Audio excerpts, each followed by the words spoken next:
श्री शिवाय नमस्तोभ्यम। स्वागत है आपका शिव पुराण श्री रुद्र संहिता चतुर्थ खंड 17वें अध्याय में। पार्वती का क्रोध एवं गणेश को जीवन दान। नारद जी बोले, हे ब्रह्मा जी, जब भगवान शिव ने क्रोधित होकर देवी पार्वती के प्रिय पुत्र गणेश का सिर काट दिया, तब फिर क्या हुआ?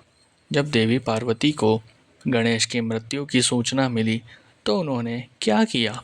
भगवान, मुझ पर कृपा कर मुझे आगे की वृतांत के बारे में बताइए। नारद जी के इस प्रकार प्रश्न करने पर ब्रह्मा जी मुस्कुराए और बोले, नारद, जैसे ही भगवान शिव ने क्रोधवश उस बालक का सिर काटकर उसे मौत के घाट उतारा, वैसे ही वहाँ खड़े सभी शिवगणों की प्रसन्नता देखते ही बनती थी। उन सभी ने खुश होकर गाजे बाजे बजाए और वहाँ बहुत बड़ा उत्सव होने लगा। सब मस्त होकर नाचने लगे। भगवान शिव की चारों ओर जय जयकार होने लगी। दूसरी ओर जब पार्वती स्नान कर चुकी तो उन्होंने अपनी सखी को बाहर भेजा कि वह गणेश को अंदर बुला ले, और जब वह बाहर गई तो उसने वहाँ का जो हाल देखा उसे देखकर भयभीत हो गई। गणेश का सिर कटा हुआ अलग पड़ा था और धड़ अलग। सब देवता और शिवगण प्रसन्न होकर नृत्य कर रहे थे। ये दृश्य देखकर पार्वती की वह सखी भागी भागी भीतर गई और जाकर पार्वती को इन सब बातों से अवगत कराया। अपने पुत्र गणेश की मृत्यु का समाचार पाते ही देवी पार्वती अत्यंत क्रोधित हो गई। उन्होंने रोना आरंभ कर दिया। रोते बिलखते वह कहती, हाय, मैं क्या करूं, कहाँ जाऊं? मैं तो अपने पुत्र की रक्षा भी ना कर सकी। सभी देवताओं और शिवगणों ने मिलकर मेरे प्यारे पुत्र को मौत के घाट उतार दिया। अब मैं भी अपने पुत्र का संहार करने वालों का विनाश करके रहूंगी। मैं प्रलय मचा दूंगी। ये कहकर उन्होंने 100,000 शक्तियों की रचना कर दी और देखते ही देखते वहाँ माँ जगदम्बा की विशाल सेना इकट्ठी हो गई।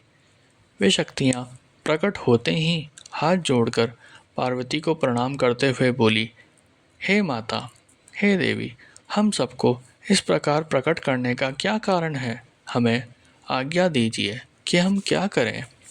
तब क्रोध से तमतमाती देवी पार्वती बोली, तुम सब जाकर मेरे पुत्र का वध करने वालों का नाश कर दो। तुम देवसेना में प्रलय मचा दो। आज्ञा पाते ही देवी पार्वती की वह शक्तिशाली सेना वहां से चली गई। बाहर जाकर उसने देवताओं और शिवगणों पर आक्रमण कर दिया। वे क्रोधित देवियां किन्हीं देवताओं को पकड़ पकड़ कर अपने मुंह में डाल लेती तो किसी पर अस्त्र शस्त्रों का प्रहार करती। इस प्रकार उन्होंने वहां बहुत आतंक मचाया। वहां चारों ओर त्राही त्राही मच गई। लोग अपनी जान बचाने के लिए जहाँ तहाँ भागने लगे। ये नज़ारा देखकर भगवान शिव, मैं और श्री हरि विष्णु बहुत चिंतित हुए। हमने सोचा कि अगर इन दिव्य शक्तियों को न रोका गया तो पल भर में ही देवताओं की समाप्ति हो जाएगी। इस धरा पर प्रलय आ जाएगी। सब सोचने लगे कि इन विनाश लीला को कैसे रोका जा सकता है। नारद, उसी समय तुम आकर कहने लगे कि इस संहार को देवी पार्वती ही रोक सकती है। इसके लिए आवश्यक है कि उनकी स्तुति करके उन्हें प्रसन्न किया जाए और किसी भी तरह उनके क्रोध को शांत किया जाए।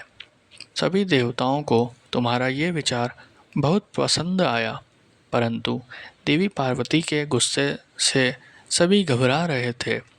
उनके सामने जाने का साहस किसी ने भी नहीं था। सबने तुम्हें आगे कर दिया। हम सब महल के भीतर पार्वती के पास गए। सब देवता मिलकर देवी की स्तुति करने लगे और बोले, हे जगदम्बा, हे चंडिके, हम सब आपको प्रणाम करते हैं। आप आदि शक्ति हैं।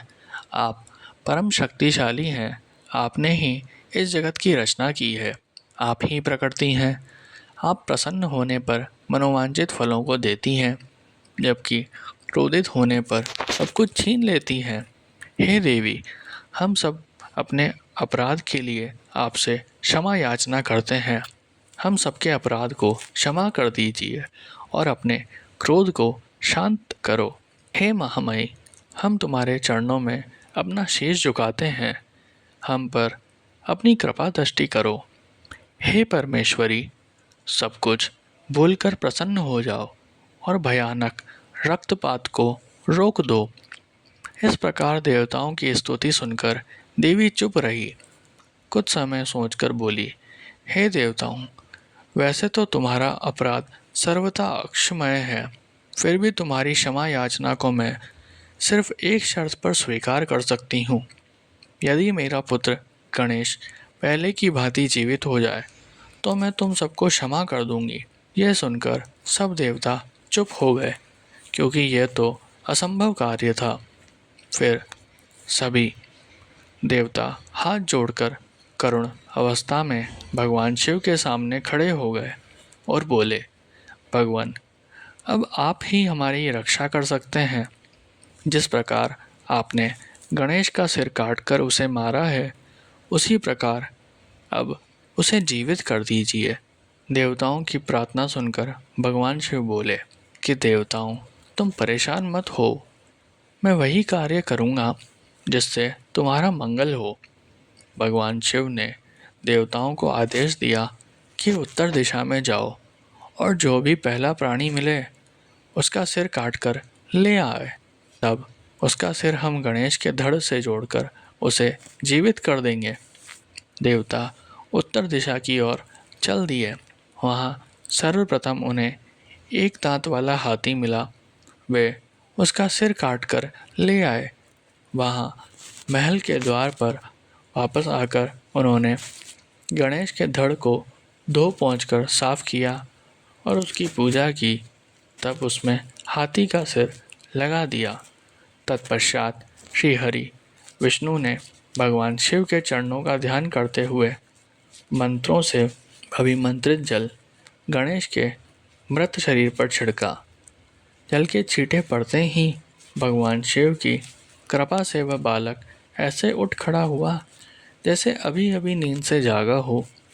वह बालक अब हाथी का मुख लग जाने से गजमुखी हो गया था, परंतु फिर भी बहुत सुंदर और दिव्य लग रहा था। रक्त वर्ण का वह बालक अद्भुत शोभा से आलोकित हो रहा था। जब भगवान शिव की कृपा से पार्वती पुत्र गणेश जीवित हो गया तो सभी देवता और शिवगण अत्यंत प्रसन्न होकर नृत्य करने लगे। उनका सारा दुख पल भर में ही दूर हो गया। देवी पार्वती अपने प्रिय पुत्र गणेश को जीवित देखकर बहुत प्रसन्न हुई। उनका क्रोध भी शांत हो गया था।